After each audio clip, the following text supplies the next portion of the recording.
And just to see that kind of model of support, and without fail, every single group, they would swap numbers, they would carry on meeting, they would find their own way to keep connected to each other. And I thought it was just so powerful. And I absolutely think that is as important as individual therapy. Welcome to Stand in the Circle with me, Dr Rosalind Watts. Welcome back. This is the fourth and last episode of our month of Standing in the Circle with Cancer. This is the one where I answer the questions you submitted via the online form in the show notes. I have 4 questions. Let me read you all of them now so that you know what's coming. The first 3 are about community and psychedelics, and the 4th is specific to the experience of cancer. Question 1. How can I find a circle? Question 2. How does one become part of the psychedelic community or volunteer without paying thousands of dollars? It feels like the space is not equitable and does not have room for those from a different tax bracket. Question 3. I want to move out of the triangle and into the circle and reconnect with nature. I'm thinking of going on a retreat somewhere where psychedelics are legal. Do you have any advice about which particular medicine and what dosage? And question 4. You've covered psychedelic approaches to the demoralization that can accompany cancer. What about other non-psychedelic therapy approaches? What's available? What's most helpful? So I've enlisted the help of 2 specialists to help me answer these, Christine Caldwell and Dr. Ellie Cavalli, and you'll meet them as we go. So let's take these questions one at a time. Question 1, how can I find a circle? Okay, so 3 different parts to my answer. Part 1.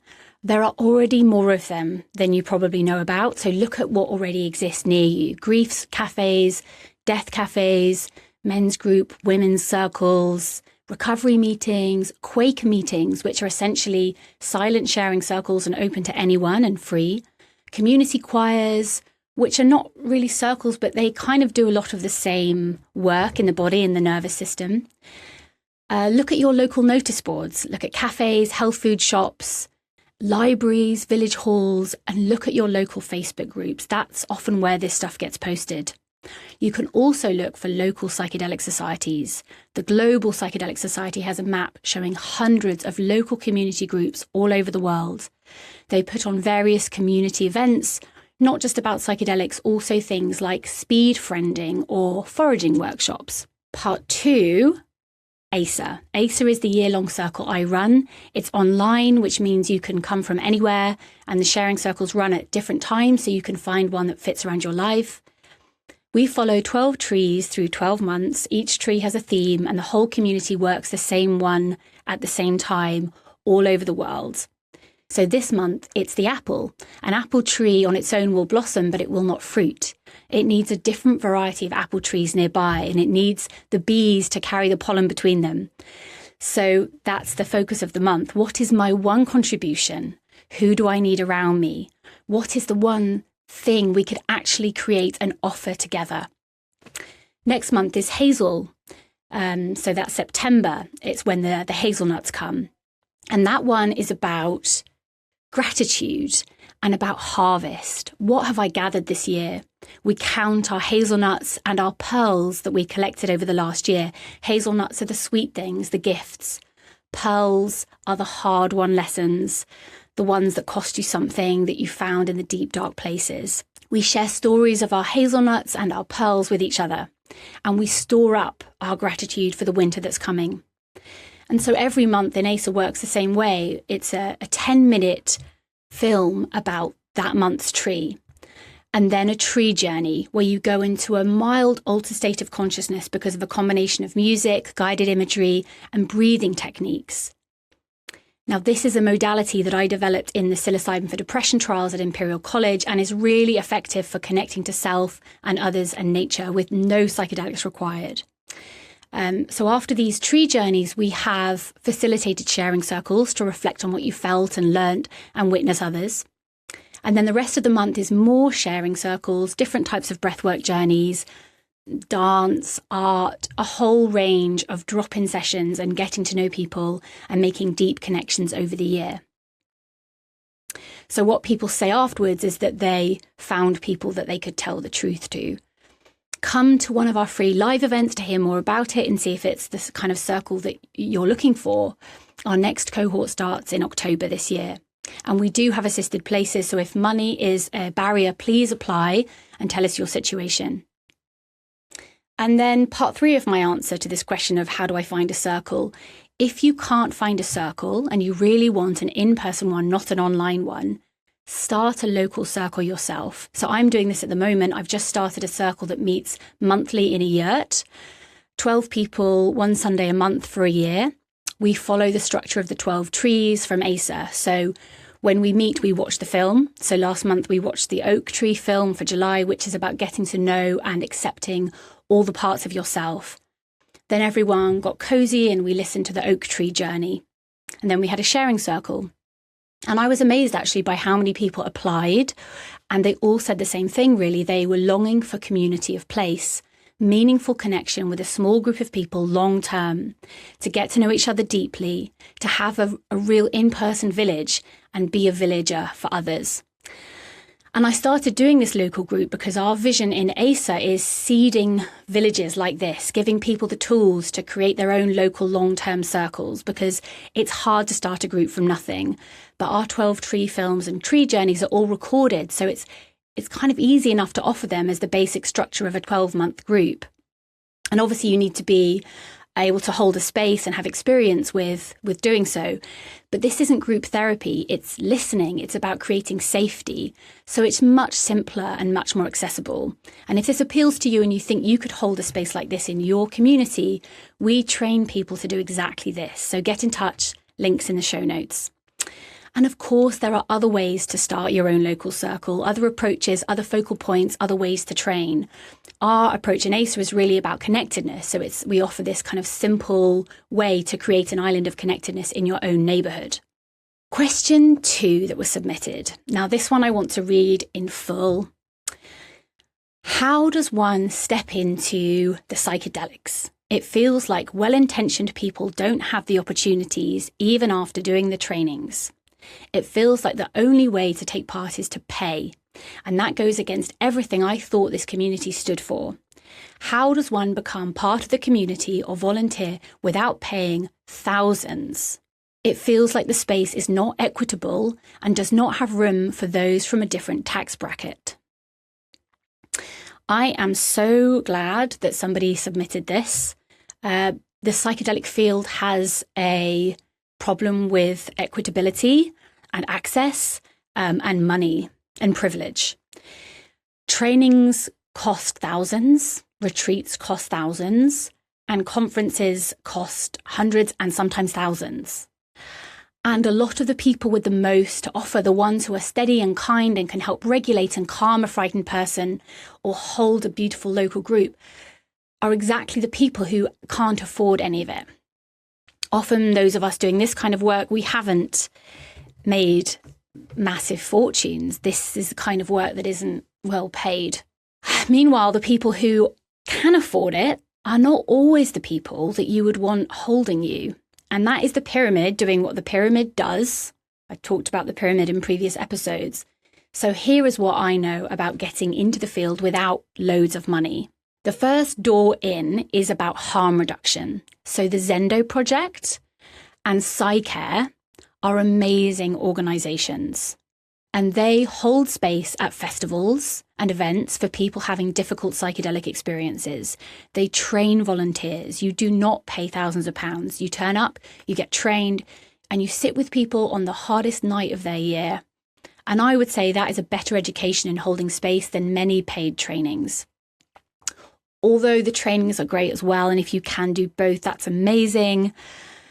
So maybe I shouldn't say that it's better, but it's really valuable. You learn so many valuable things and it's free and it's a great first step. You might find a way to do the more comprehensive training afterwards, because it is important if you want to be a psychedelic therapist or guide to do the full training.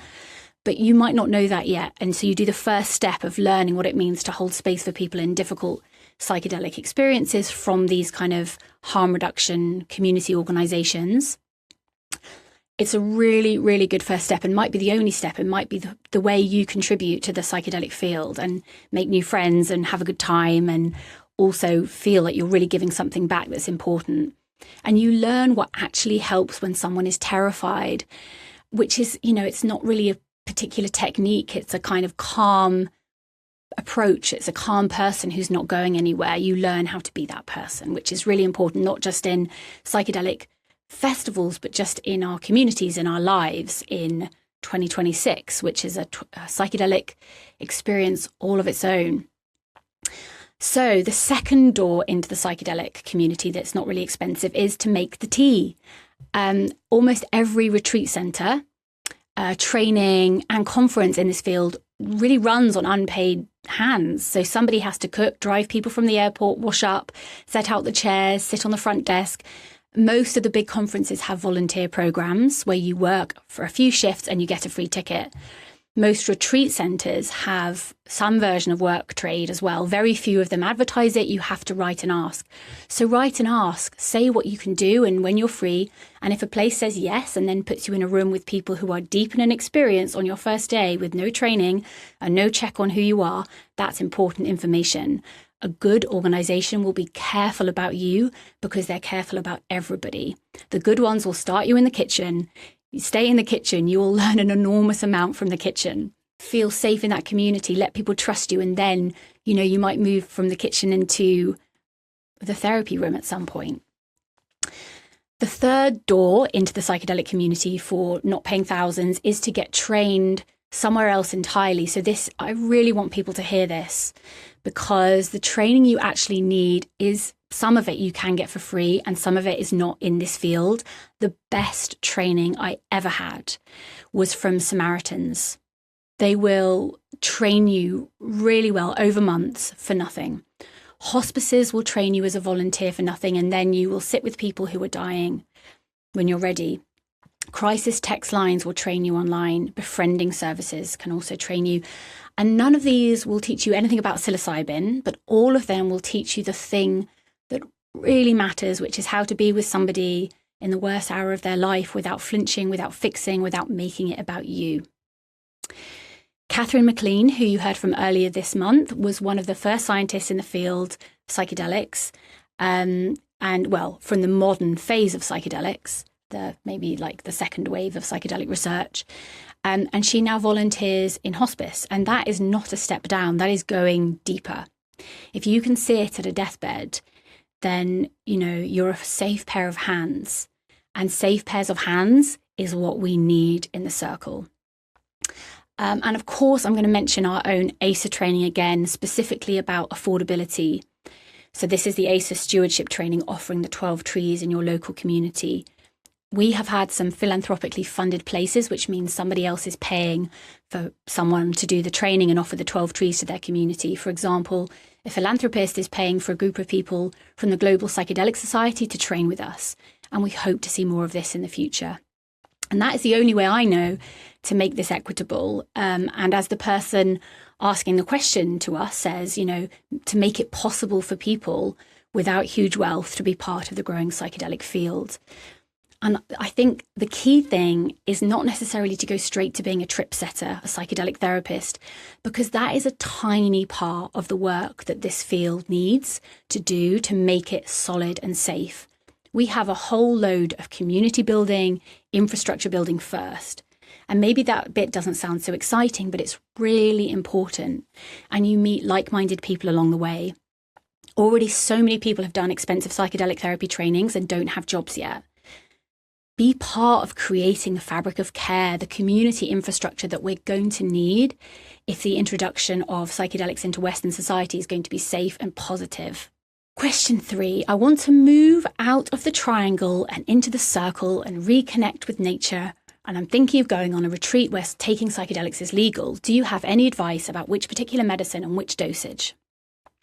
I'm so glad to have this question because it's the most common question I get. And it really makes so much sense that people ask it because psychedelics are so new and people want to know how they can get involved in the specifics. But I can't really answer it. I can answer it in a particular way, but I can't give the clear answer that people might want. And actually, nobody can. I can't give you a medicine or a dose because I don't know you. I don't know your medical history, your medications, your family history, what you're carrying, what you're hoping for. Those things change everything. 2 people can take the same substance at the same dose in the same retreat and have completely different weeks, months, and years afterwards. And anyone who tells you what you should take without knowing any of that is guessing, and you should be suspicious of that. And actually, in the last 5 years or so, psychedelic research has been making the news, and it's easy to hear all the stories of how psychedelics have helped people and to really think that psychedelics are a magic cure, but they are extremely powerful, and they can cause such harm if used carelessly or without proper screening. You know, we could do a whole month on this podcast on standing in the circle with psychedelic crises or the aftermath of psychedelics going wrong. And now the person asking this question is saying that they want to make a safe choice, that they're interested in psychedelics, and they're asking a harm reduction question, how to avoid a bad retreat. And there are many of them, sadly. So although I can't answer it, like really specifically anything about the medicine or about the dose, I can offer something I hope is helpful. So nearly every horror story that I have heard, and I have heard a lot of them, comes back to the same handful of things. Nobody screened them properly, nobody prepared them, the person holding the space was not safe or not present or not trained or not there at all. There was nobody to call afterwards. And in the worst cases, somebody took advantage of them at their most open. Shockingly, sexual harm in these spaces happens. So how do you know if the retreat centre in the Netherlands or Portugal or Oregon or Jamaica is any good? Here is what I would ask. Do they screen you properly? And do they screen you before they take your money? A real screening asks about your medical history, your medications, your mental health, and your families. Ask about who is holding the room, what is their training, and who trained them, and how experienced are they? Not what they say about their lineage. You kind of need names. Is there integration? And is it more than a single group call the next day or the next week? And what happens if I have a hard time afterwards and I'm struggling? You want a specific answer. Here is who can help, what they do, and for how long that's available for. And you can ask, can I speak to people who went last year? Not the testimonials on the website, but actual people. You can ask, what is your policy on touch and on boundaries between facilitators and participants? And if you have a prep session and it doesn't feel right, there's often a kind of telephone or an online prep session way ahead of you actually going in person. And if it doesn't feel right, don't go ahead with a retreat. I once had the most appalling prep session for a retreat with someone who is training in the modality of family constellations, if you've heard of that. And instead of listening to me, she unloaded her own spiritual dogma and quite bizarre opinions onto me.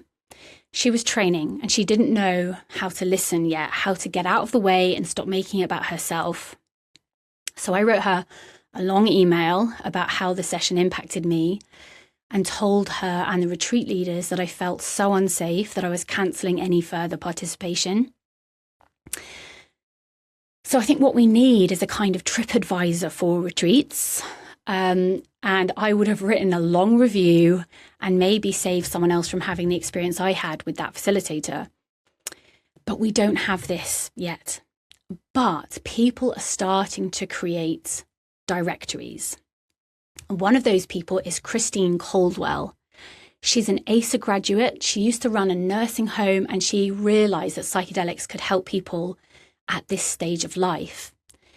And I wanted to include her work to link back to the theme of this month because Christine is the founder of End of Life Psychedelic Care. It's a non-profit in Oregon. And it's for anybody facing a life-threatening or serious illness who has started to suffer spiritual or existential distress. And Christine has created an international directory, and that links people to practitioners with experience in both end of life and psychedelic care. And also they're doing a pilot program bringing ketamine therapy and spiritual care into people's homes through palliative care. So I asked Christine the question that you asked me. One of the questions we had submitted this month about, you know, how to find reputable, reliable practitioners. And I suppose it is such a thing with so many different factors, isn't it? There are so many things to consider that it's very difficult to give general advice. And it's really a conversation to have, really, with the person. Would you agree with that, Christine? Yeah, I do, because everybody's intention is different. And, you know, and of course, we all are aware of some of the more famous retreats. And, you know, and they cater to a different crowd. And so it's really important to understand what is it I'm wanting to get, where do I want to go? And, you know, how do I want to be supported after? So those are all, you know, factors to take into before you can help somebody decide what's best for them, or how you can discuss, you know, options for them. Thank you. And I'm just wondering, you may or not have an answer for this that you could share on the podcast, but speaking of retreats for people with cancer, are there particular retreats that you know kind of have a special program or a really experience with people dealing with cancer and kind of cancer-related issues? Oh, yes. I always give a big shout out to the Survivorship Collective, and they can be found at survivorshipcollective.org. They organize retreats, group retreats specifically for cancer survivors and cancer thrivers in a legal setting. Using psilocybin. So this is right now Oregon, and they're branching out into Colorado. They are looking at the Netherlands as well as New Mexico, you know, in the future. And then my good friend and colleague, Heather Lee, runs retreats as well. She's a longtime psilocybin facilitator, cancer survivor herself. And then perhaps near and dear to you all in London is Dr. Lauren MacDonald, who has hosted several retreats for individuals with cancer. And I'm pretty sure that's been in the Netherlands and in Spain. Heather works in Portugal, Spain, as well as Mexico and Colorado. So there are some recommendations from Christine. She knows these facilitators personally, but I think names and recommendations are a starting point. It's so important to ask all the vetting questions.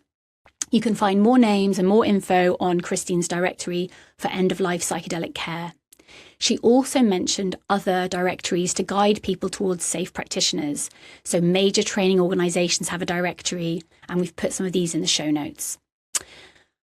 I want to hold on to what Christine said about all the different factors to consider, especially the one about how do I want to be supported afterwards. Going somewhere legal, having a big opening, and then flying home to the same life is just the first bit of the plan, and you do need to figure out what holds you when you get back. Who you tell, where you take it. If you're moving out of the triangle and into the circle is the bit you build at home. The retreat can't do it for you. So find an integration circle before you go on any retreat. Question 4. You've covered psychedelic approaches to the demoralization that can accompany cancer, but what about other non-psychedelic therapy approaches? What's available? What's most helpful? This is a good question, and it deserved a better answer than I could give. So I spoke to Dr. Ellie Cavalli. Ellie is a clinical psychologist and a cancer specialist. She is the founder and clinical director of After Cancer, which is an online psychology service for people whose cancer is in remission but need support processing what they've been through and what they want the next chapter to be about. And this focus really speaks to me because it's the same shape as the thing I keep going on about. ASA exists because of the bit after the psychedelic journey. The opening is not the work. What you do in the weeks and months and years afterwards is the work, and almost nobody is set up to help with it. After Cancer exists because of the bit after the cancer journey. Treatment ends, everybody celebrates, and that, Ellie says, is when people often fall apart.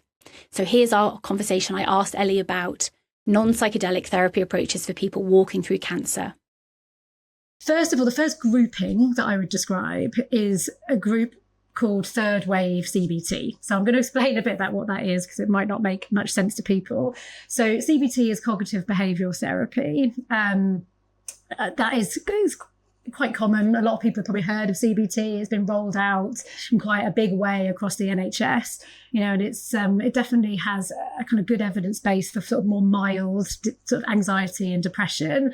But there's been an evolution of CBT, I think, to, I guess, work with difficulties that might be more complex. And I think CBT naturally, it used to challenge or try to get rid of negative thoughts, whereas third wave CBT approaches, this development of them is about teaching people to change their relationship and to their negative thoughts. So there is different types that are used within cancer care.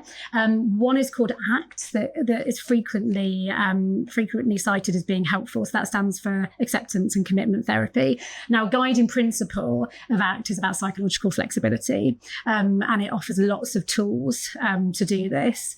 So if we look at the sort of acceptance part of the title, acceptance, commitment therapy, it's about accepting and tolerating difficult feelings, allowing feelings to come and go without trying to fight them or to control them. And this can be a really important part of how to respond to cancer and the anxiety and the difficulties that come about as a result, because there are things that can't be changed. It's how you learn to tolerate these feelings and this position that you find yourself in. And then the commitment aspect of ACT is about living in a values-driven way. So really thinking about what's important to you, and taking proactive and value-driven steps to create a meaningful life.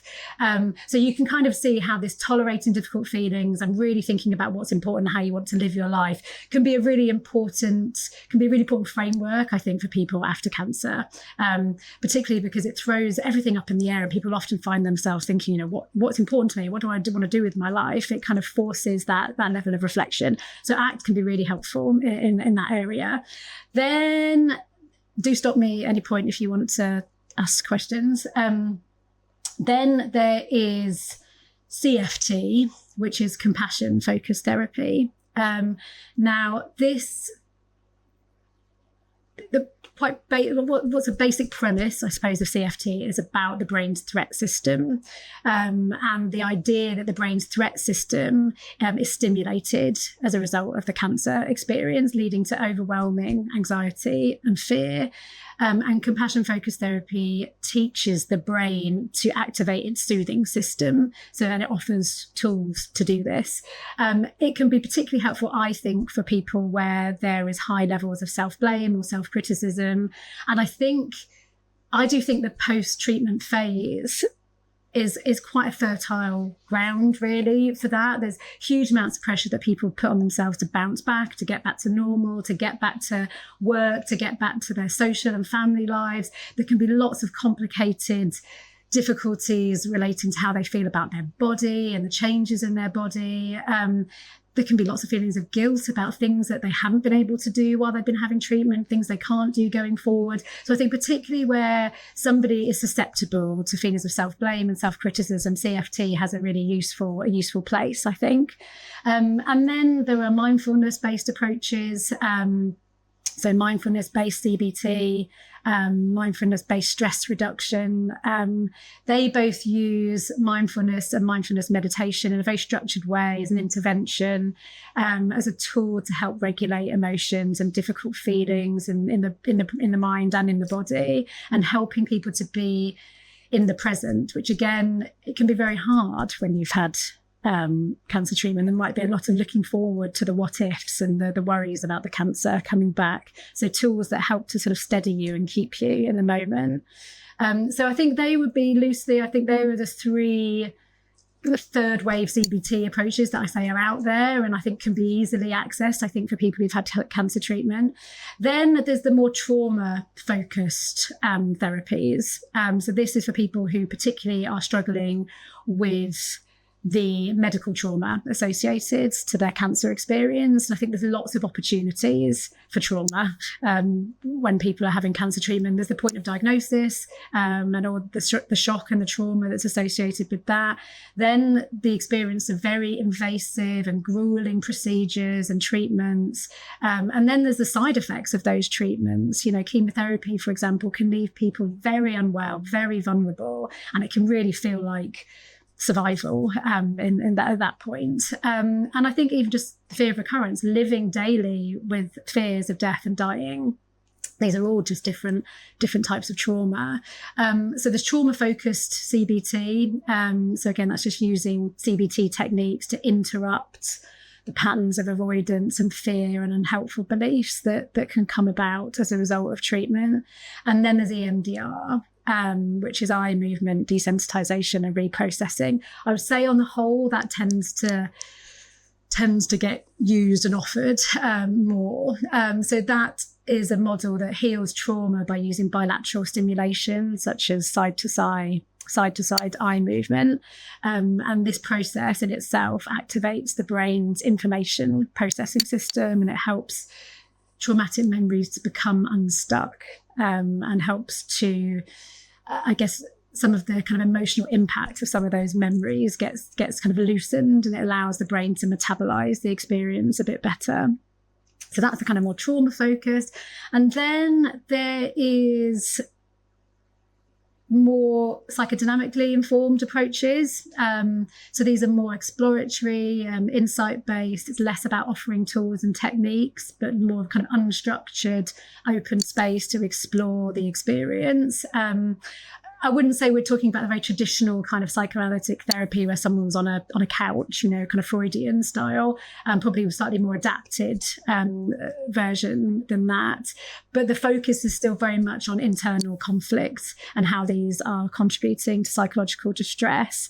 So there's a real focus on unconscious processes and psychological defenses, and trying to bring to the surface parts of the client's internal world that might not be well understood by themselves. And I think it can be a really helpful approach for people who feel very stuck, you know, that have had cancer treatment and just can't quite move on. And they know intellectually that they've had this very difficult experience, but the way in which it's getting into the different parts of their lives and they're not able to move on, to be really starting to think about what's beyond their conscious awareness can be very helpful.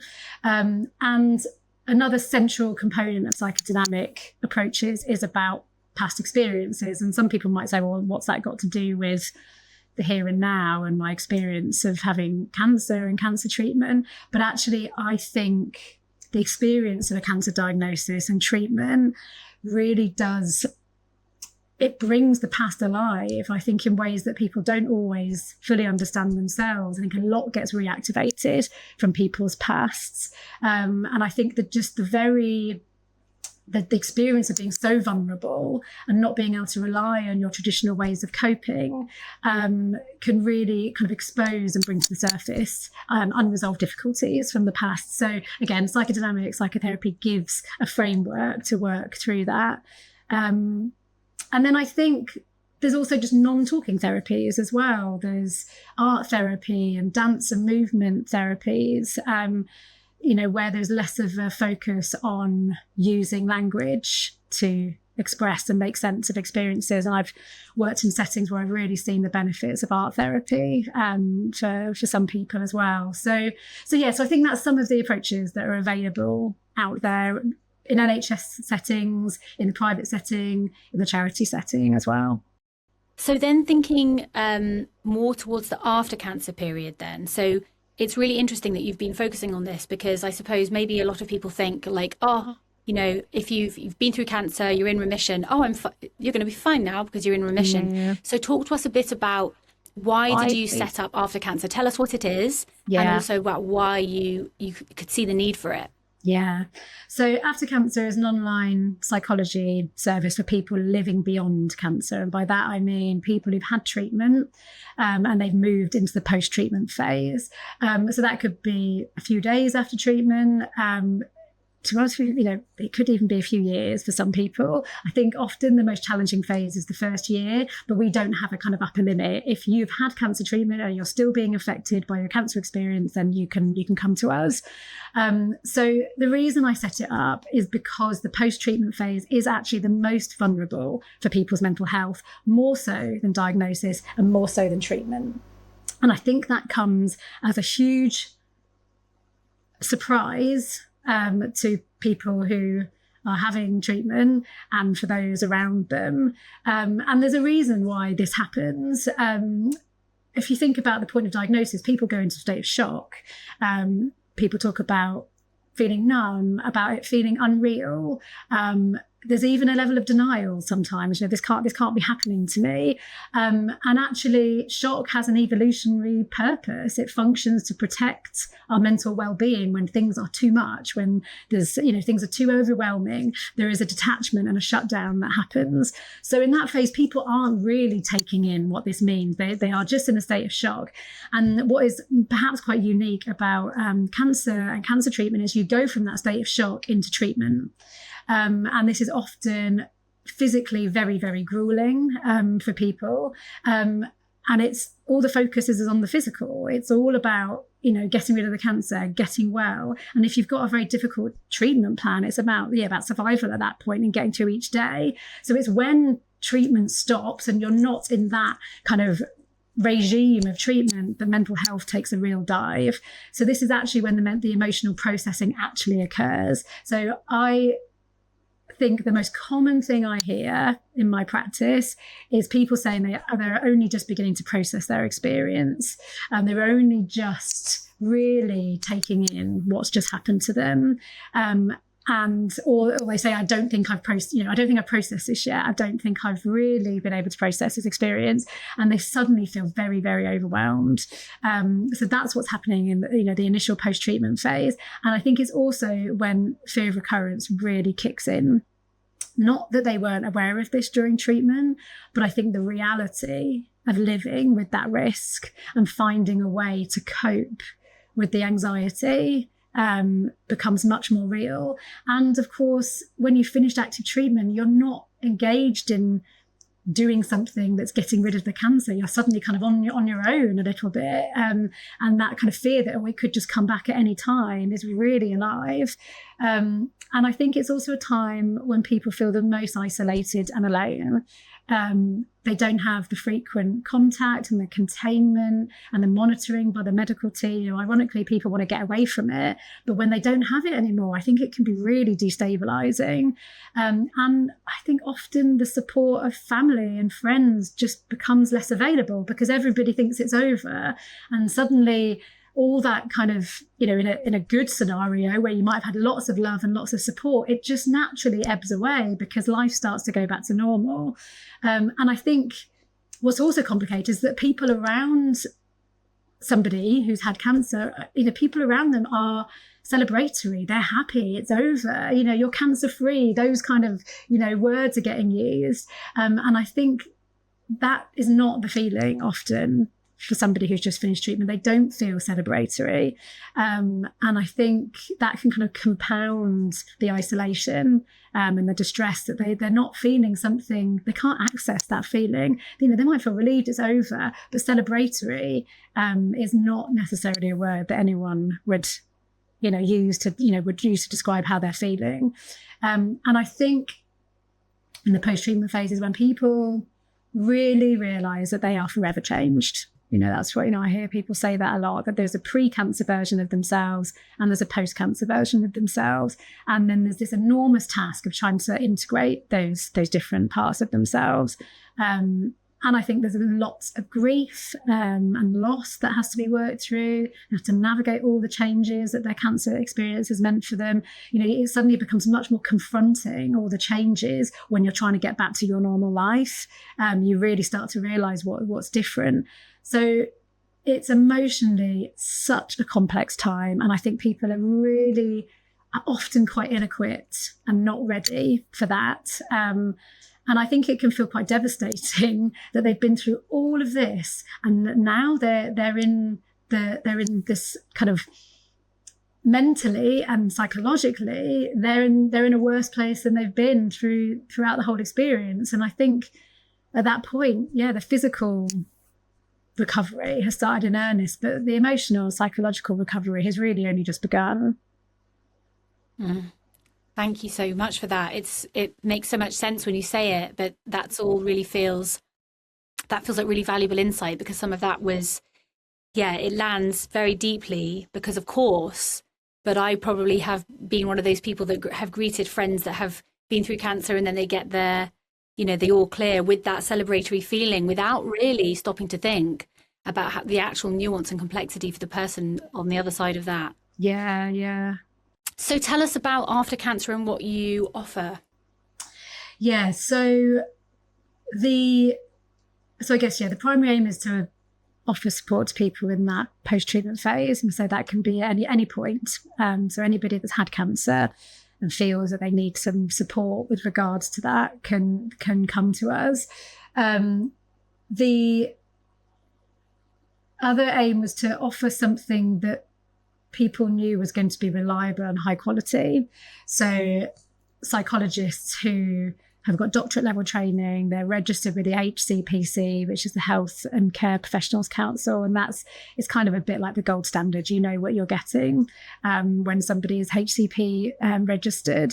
All the psychologists that work for us have worked in NHS settings, so they're not just experienced psychologists, they're experienced oncology psychologists. So there's, I think, a lot of times when people are out there looking for therapy or looking for support, it's a bit of a minefield. You don't know what you're getting, and you don't really know what people's qualifications mean, or who's what you're going to get. So taking some of that out of it, you know what you're getting with us. But also it felt really important to me to provide something that was flexible and accessible, and we've done that through sort of 3 different pathways. So first of all, we offer a course of 6 free sessions for people who are on low incomes and benefits, so completely free of charge. Then we also offer a course of short-term therapy that's paid for those who can afford it. But the idea is that having 6 sessions allows you, it's obviously more affordable, it's only a few sessions, and it allows you a space to focus on the kind of pertinent issues. And sometimes that's enough. People might say, I just need six sessions to really think about how I'm going to manage going back to work, or I need 6 sessions to really focus on the fear of recurrence and how I can live with this anxiety, or I need 6 sessions to really think about a relationship that's suffered and struggled during my cancer treatment. So I think there's a lot to be said for that kind of short-term focused work. And it hopefully makes it more accessible for people who can't afford ongoing therapy but know that they could take something away from it. And we can also offer those sessions on a fortnightly basis. So again, just spreading them out over time hopefully makes them more affordable for people. And then we offer that more traditional offer of open-ended longer term therapy, but we just didn't want that to be a barrier for people, that not everybody has got the time or the inclination to commit to something longer term. So those are the different kind of levels that we offer. That hopefully makes us accessible. That's amazing. What an amazing service. And is it available to people in the UK only, or could you accept people from other countries? Yeah, I mean, I think we definitely could accept it from other countries. That hasn't happened so far. I think sometimes it's just thinking about time differences, isn't it? Because it's online. But no, it absolutely wouldn't be. It wouldn't be an issue if you wanted to sort of get in touch and discuss that. We could definitely think it through for sure. And we'll put links in the show notes, of course. Yes, as well. yeah. Okay, so probably just to say the free sessions would only be available to people in the UK. Sorry to be specific, but anything else would be available. Yeah. So apart from therapy, Ellie, which is obviously your specific focus, what are the other things that you've seen help people in the cancer readjustment phase, so after they've been through it? Yes. So I think it really is about community and connection. That's what I've seen. And I absolutely think that it needs to go alongside therapeutic work. I think these 2 things are needed. And I often encourage people to think about how they might connect to people from the cancer community. And it's definitely something we want to develop as a service as well, as groups as well. But I worked for a cancer charity. We used to run a 6-week group for people in the post-treatment phase. And there's lots of different elements of it. I would do a week on managing emotions. We had a physio come in to help think about exercise and exercise planning. We had a nutritionist thinking about diet and food. So lots of helpful things that we were offering, but without wanting to sort of put ourselves down, it was the peer support and the connection that absolutely made that group special. The sharing of stories, of experience, that you could see the kind of feelings of isolation that just were really, they just went away for people when they were connecting with other people who got it. That kind of experience of not having to filter themselves or censor themselves, to just speak freely about what had happened and what their fears were, because people often talk about the fact they can't talk that openly and honestly with their loved ones because their loved ones don't want to hear it. It's too dark, it's too difficult.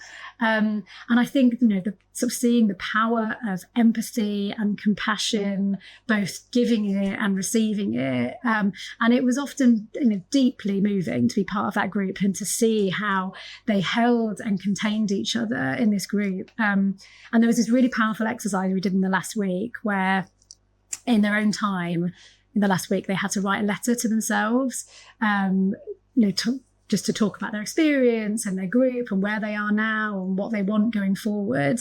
And they would then, if they want to, read these letters out. And there would just be tears all around as people would be reading these letters and, tears in those and listening to it. And then they would feed back and talk about, what spoke to them in the letters, and just to see that kind of model of support. And without fail, every single group, they would swap numbers, they would carry on meeting, they would find their own way to keep connected to each other. And I thought it was just so powerful. And I absolutely think that is as important as individual therapy. Mm. And can you think of any kind of wider resources for that? So you mentioned about the charity you worked for, but are there other kind of forums or kind of community connectors that you know of that in the UK? Yeah, so that was a group at Maggie's. It was a group called Where Now. I would absolutely recommend it to everybody in the UK to sort of go to find out where your nearest Maggie Centre and find out about that group. I think is excellent. And I think that definitely, there are other charities. I know for sure, but in the UK, there are breast cancer charities. I think Breast Cancer Now, perhaps Future Dreams, that offer post-treatment groups as well. I'm trying to think what else there is. I think, local charities. There's going to be so many local charities out there that I don't even know about. But I often hear when I'm sort of talking to people in therapy, they went to some group that was local to them. So again, it's about just, finding out what your local groups are. Yeah. I do think it's largely in the charity sector, but there may also be NHS psycho-oncology services that are offering groups as well. But with a lot of NHS services, there's a limit to how long after treatment you can access support. And this is another reason why I set up After Cancer, because there's a lot of focus on during treatment, and then afterwards there's not so much available just because resources are sparse. And if people listening are wondering about volunteering in some kind of way, if they would like to be supportive to other people that are going through this at any stage of the journey, can you think of any, where would be a good place for people to kind of, as a first port of call, to look at? For people who've had cancer? Well, not necessarily had cancer. I guess maybe people that have had cancer and have fully processed it and moved forward, but just people that would like to volunteer in some way of helping. Yeah, I think a lot of charities offer kind of mentor programs where you can support an individual who's going through treatment. So they will match you with somebody who's going through had a similar diagnosis and a similar treatment plan to the one that you had. And again, I've heard lots of people talk about how useful that is to have somebody who's just a few years down the line who can just offer some, support and advice from a slightly more distanced position, but really understanding what that feels like. And then I think there are, various sort of cancer centres like Maggie's and Macmillan cancer centres as well, where you can just help out in the centre and make cups of tea, just sit down, have a chat with people when they come in. Lots of opportunities for that. But absolutely, you need to have had quite a bit of space, I would say, after your own experience, because that, being back in those kind of cancer spaces and talking about cancer can be really challenging. And, you need to also keep yourself safe and not try and go into those things too soon. It can be very tempting to want to give something back. I hear it lots and lots of times people talk about wanting to give something back because people are so grateful for what they've received and the help they've got, but don't do it too soon. That would be my advice. That time will come.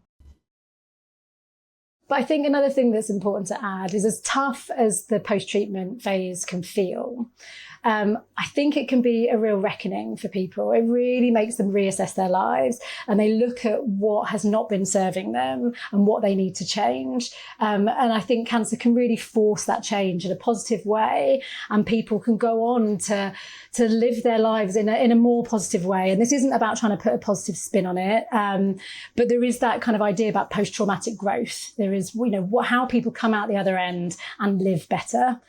So I definitely think that's, I guess I want to say that to people who are in the trenches at the minute. So there might be that kind of initial phase of expecting to feel really happy because you're in remission and actually feeling quite low and quite processing all of the trauma from the experience and it feeling very difficult. But then when you're through that period of time, which you're there to support, your organisation is there to support with, then people actually might really move forward to a really kind of a new place in themselves, different place, different person, but in many ways more in line with their values and more. I think so. Yes. Yeah, absolutely. I was really moved by what Ellie shared, that in the cancer journey, the most dangerous point for someone's mental health is not diagnosis and it's not treatment. It is afterwards. Shock carries you through the diagnosis, survival carries you through the treatment, and then it stops. And there's nothing to do, and everything you have not felt arrives at once. And the people around you are happy and relieved and using words like cancer-free, and you can't feel any of it. And also Ellie spoke about the importance of peer support in cancer care, the importance of the circle. Which brings me back to Christine and to the thing I noticed about this whole month. Catherine lost her sister to cancer and built a sanctuary in the woods. Ellie watched people fall apart after cancer treatment and built a service for them. Christine was deeply immersed in end-of-life care and could see that psychedelics could help, and she built a non-profit. So I asked her about that. I asked her what the circle had to do with it, how it helped her create this. So, Chris, the last time I saw you was when you were in ASA with us years ago. And since then, you've set up this amazing nonprofit. And I'm just curious about how, this podcast is all about being in a circle and how being part of that community, did it support you developing end-of-life psychedelic care in any way? Oh, definitely. I think it was a perfect complement to following my year-long training with the Psychedelics Today Vital Therapies and Integration Program, because as a year-long program, and I mean ACER in this case, then we really got the opportunity to build that trust, build that bond, and share our stories in a safe and non-judgmental space. And, that is just tremendous. And as you know, one of the reasons why you founded it is because of lack of connectedness. And to have that connection with individuals who are willing to be vulnerable is just priceless, basically. And from that, I met a lot of people that I still work with today. And that includes Naoko Bishop. She lives here with me in Ashland, Oregon, and she is a psilocybin facilitator. Melanie King Velez, who holds a doctorate in nursing and is a psilocybin facilitator also in Oregon. And Andrea Alessandro, oh my gosh, Andrea introduced me to her partner, who is funding that ketamine pilot I talked about up front.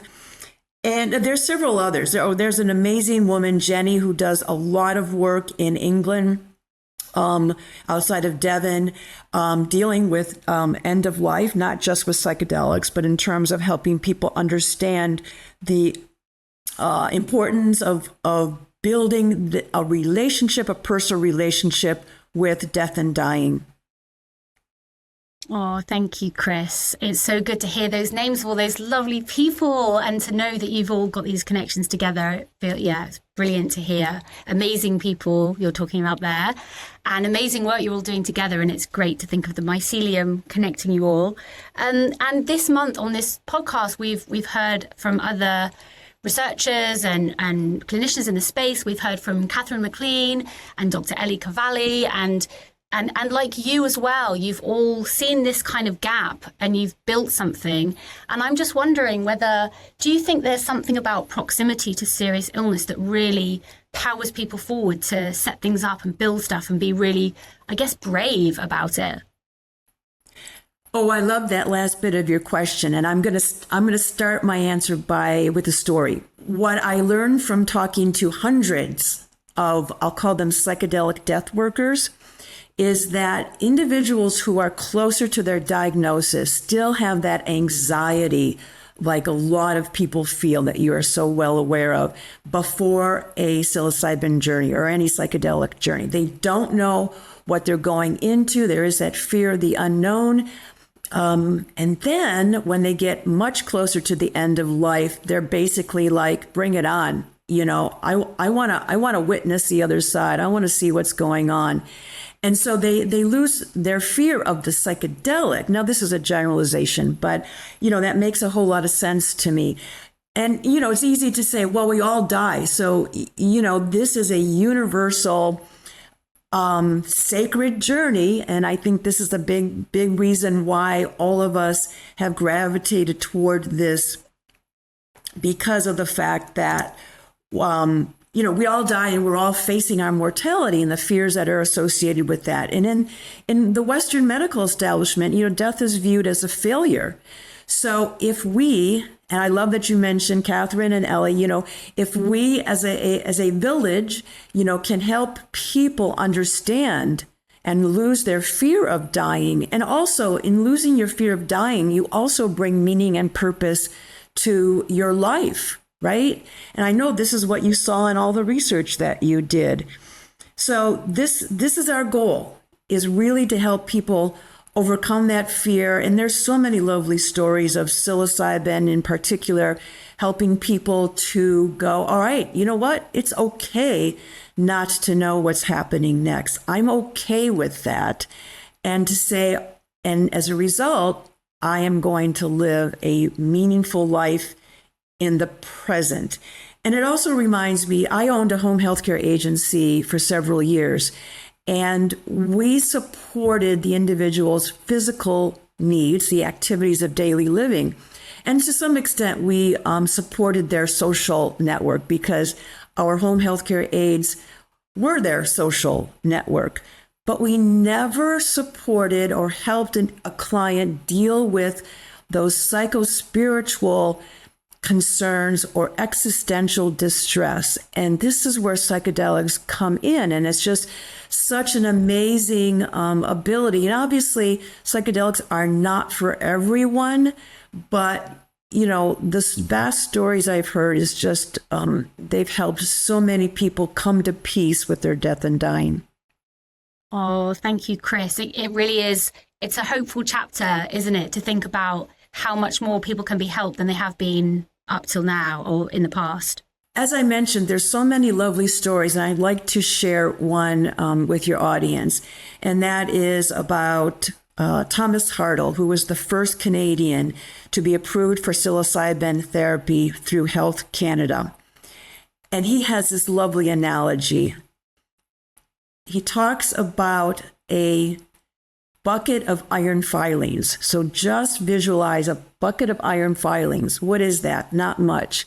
You melt down those iron filings and you can fashion a tuning fork. What is that? It's still an object.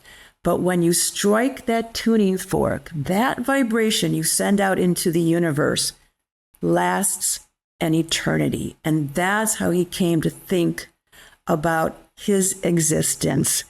an eternal vibration into the universe. So something that I learned after speaking with Christine is that Thomas Hartle, who she talked about, died. He died on the 13th of August 2024 at 56. This was 8 years after his diagnosis. He was the first person in Canada to legally receive psilocybin therapy. And then his permission ran out, and he spent the last years of his life fighting to be allowed to have it again, and he was refused. There is a bill going through the Canadian Parliament right now with his name on it. So he struck the tuning fork, and the vibration is still going. And this brings us full circle to wrap up the month. We started with my auntie and my cousin Tom, and how the connection to his vibration is still strong and always will be. And I don't think Thomas Hartle was only describing what happens after a person dies. I think he was describing what a person can do whilst they're still here, when they know their purpose and when they have a circle around them that helps them realise it. You gather up what you're made of, you shape it into one thing, and you strike it. Everyone I spoke to this month had struck theirs. They found the thing they needed to do, and they did it. Kim and my aunt caring for their children day and night. Rebecca choosing to stop fighting for her survival and to belong instead. Catherine creating the place in the woods after her sister died. Ivan and Ellie and Christine setting up their unique and incredible services. Their vibrations are ringing out in harmony, and more are coming to make this world a more connected place for people going through cancer and all the other painful terrains of human experience. Next month, we begin again in the territory of perimenopause. So I'll see you there. I'm Ros Watts. Stand in the circle.